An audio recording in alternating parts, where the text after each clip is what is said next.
Eris Boreas Greyrat is my second favorite character within the series, right behind Rudius, as well as being my favorite female character. Spoilers, by the way. It's because she's a very simple character that we can understand and get the gist of her entire being, her entire role within the series. That being how a bratty bitch turns into a chadly wife. Very simple. She was able to manage her emotions and able to communicate without using violence, able to express herself in a way that isn't very harmful to others and communicate her meaning. And the simple fact is, her character fills the role of telling us that communication is key to relationships. Because without communicating your true feelings, your true meaning, it can lead to misunderstandings and hurt people. This is very obvious as her introduction was basically a brat who, when she didn't get what she wanted or got insulted, felt insulted, would react by using violence and not finding a way to resolve it using other means, like talking. Furthermore, the violence would be very excessive to the point where it's unnecessary, and her losing herself within her emotion of anger. This is the physical aspect of miscommunication, actual violence. And then at the end of season 1, the finale talks about the emotional aspect of miscommunication doing harm. How Rudius felt devastated by the message that she left, her leaving him. What was supposed to be her leaving him so that she could become stronger, so she could become worthy of standing beside him, was interpreted by Rudius as her leaving him because he wasn't worthy enough and wasn't good enough, which sent him back to a relapse of his depression, which I'll talk about in my next Mushoku Tensei video. I don't know when it'll be out, called Rudius Greyrat Quagmire, or something of that manner. And to overcome this miscommunication that she caused, she became a person who was straightforward. No lies, no bullshit, just telling what's on her mind, just like her late grandfather. So good. And this is due to her training that she got at the Sword Sanctum or something. Sword God Sanctum, Sanctuary, whatever it was called. Basically, the Sword God's dojo for training. Anyways, the training that she got there enlightened her to this mindset. And this enlightening training was very simple. To swing a sword over and over for a countless number of times. It was a single-minded focus to perfect the craft, to perfect the swing, to waste no movements and just swing. It's so simple, yet so perfect for her character. Just say what you want and be truthful about it. Don't dance around the topic and just be straightforward, basically. And speaking on the topic of simplicity, it is the hardest thing to master within art.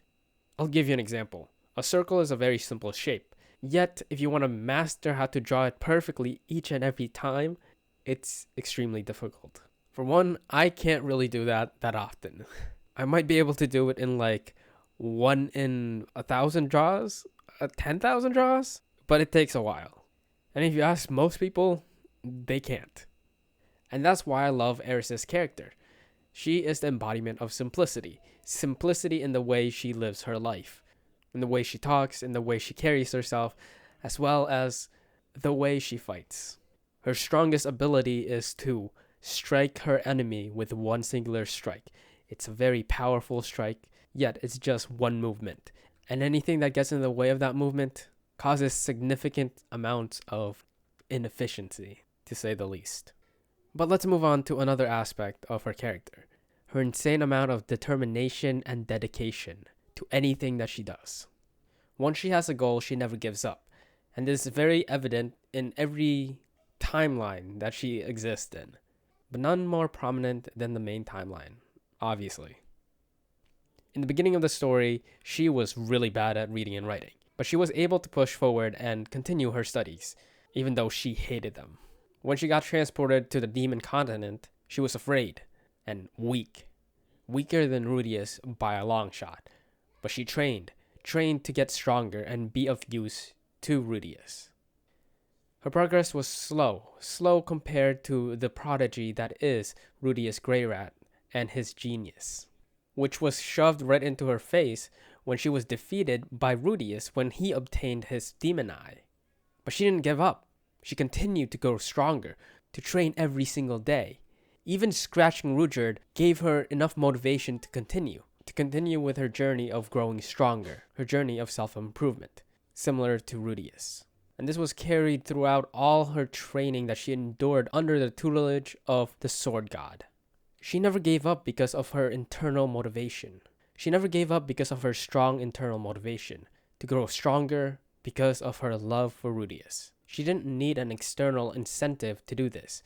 She wanted to do this for herself. And this is such an important message for anyone that has a goal, anyone who's trying to accomplish something. Do it for yourself, not for anything external. Because if you are doing it for yourself, then you are the motivation, nothing else. And this motivation will continue to refuel itself, continue to burn.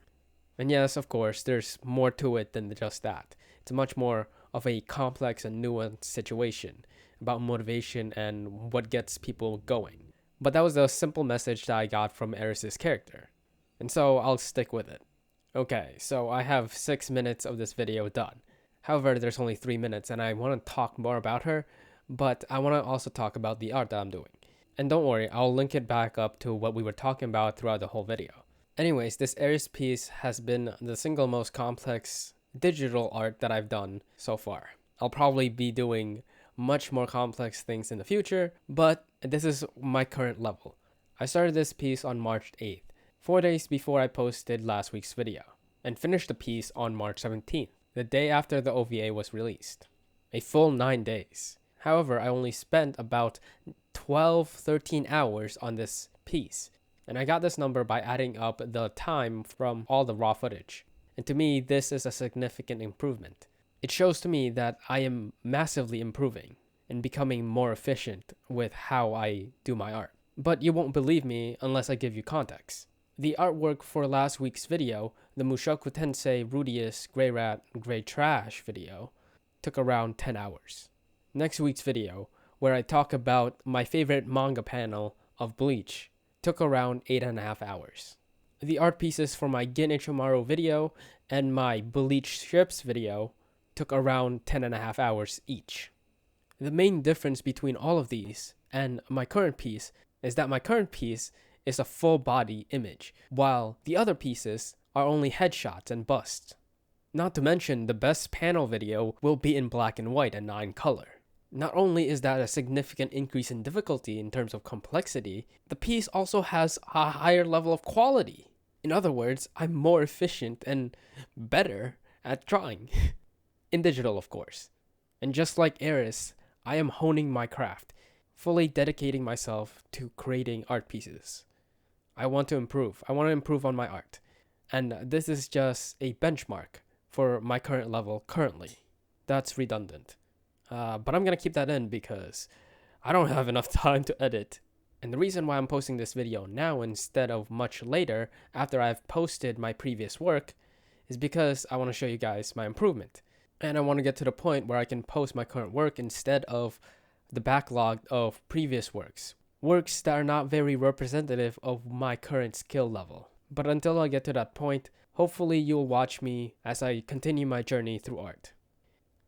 And that's pretty much all I have to say. Now enjoy the rest of the time lapse.